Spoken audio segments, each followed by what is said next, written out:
Hi, this is Devin Giddens, doing my lecture posting for class.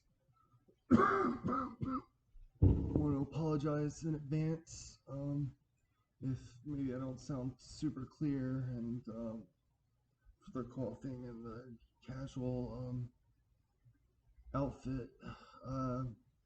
I've been sick, and for the very lateness of my posting, I've been really sick and just got out of the hospital from pneumonia. So, anyways,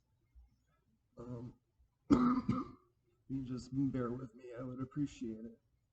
So that being said, I decided to do my course, our fake course that we've been slowly designing on World War II, just a general, maybe 200 level undergraduate World War II course, along with ancient history. Is one of the areas that I'm particularly interested in. Now, as sort of a caveat, and I'm sure a lot of you experience this, I don't have the resources that a normal instructor might have, that being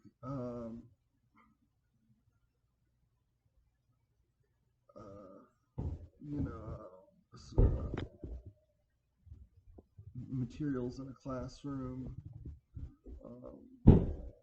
ability to display sort of PowerPoints on a projector, or a lot of the online resources that come with lectures that you might find in an online course, which is what this is supposed to be imitating.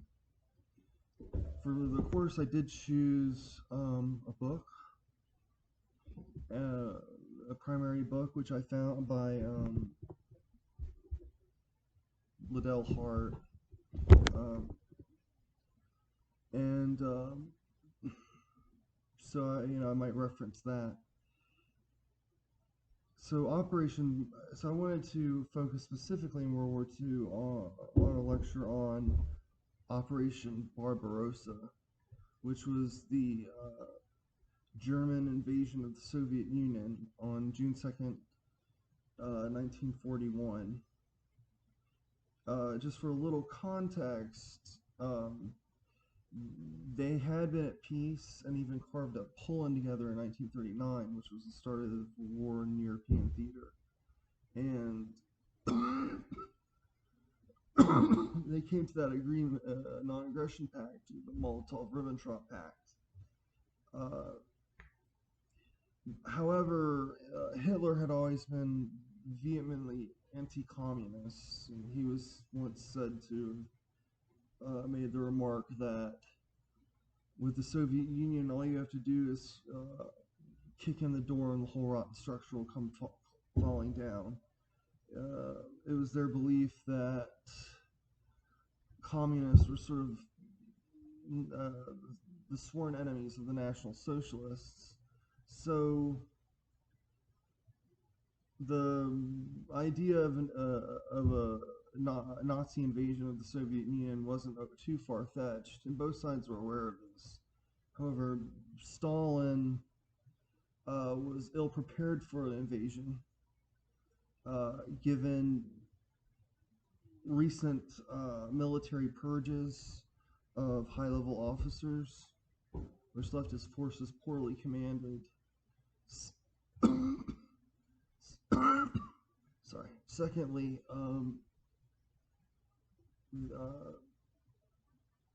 Stalin had refused to believe the intelligence reports that he was receiving, indicating a buildup and preparation for invasion. This may have been due to multiple factors, but I think mostly to the fact that he knew he was not prepared for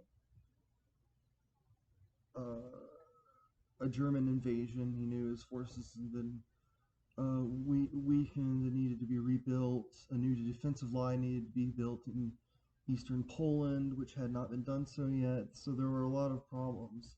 So he was hoping he could continue to placate Hitler for a while longer while he resolved those issues. And I think that resulted in a bit of cognitive dissonance. So Germany was also joined by Romania, Hungary, uh, Italy, uh, like Finland was a co-belligerent, although they weren't formally in the Axis. And the invasion was led by about 3.1 million men. Maybe up to about 3.8 million. Some sources tend to vary, but it was between, I would say, somewhere around like 3.5 million men. Some of them Axis co-belligerents, and not necessarily just Germans, invaded the Soviet Union in three army groups. Army Group South, commanded by Field Marshal von Rundstedt. Army Group Center, which was commanded by Field Marshal von Bock, and Army Group North, which was commanded by Field Marshal von Lieb. And their objectives were pretty clear. In the south, they wanted to capture Kiev, as well as the rich wheat and grain crops that were growing there.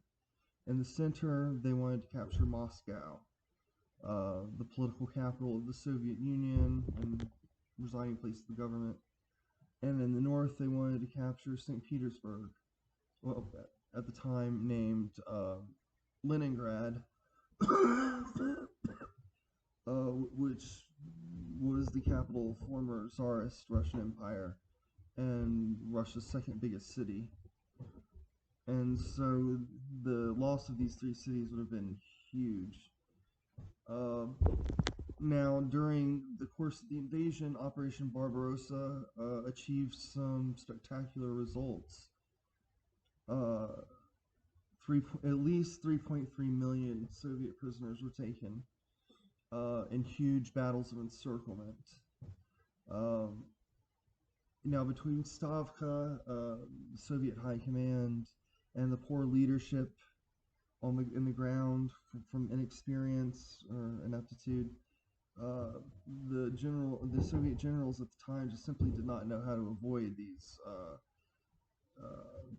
traps of encirclement and ended up getting caught full circle. Now, over time, Stavka and Russian generals will improve dramatically in their skill, but at the moment, they were severely handicapped.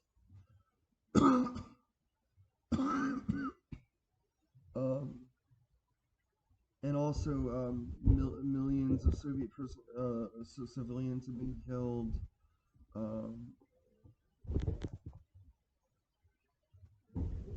Maybe even by the end of Barbarossa, up to 5 million Soviet troops have been captured.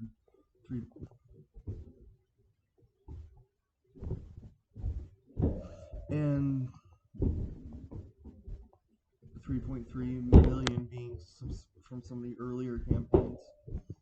And so, on paper, it kind of looks like it was working. Franz Halder, Chief of the General Staff, OKH, claimed after the first 2 weeks the war had already been won. Obviously, this turned out to be a fallacy and completely incorrect.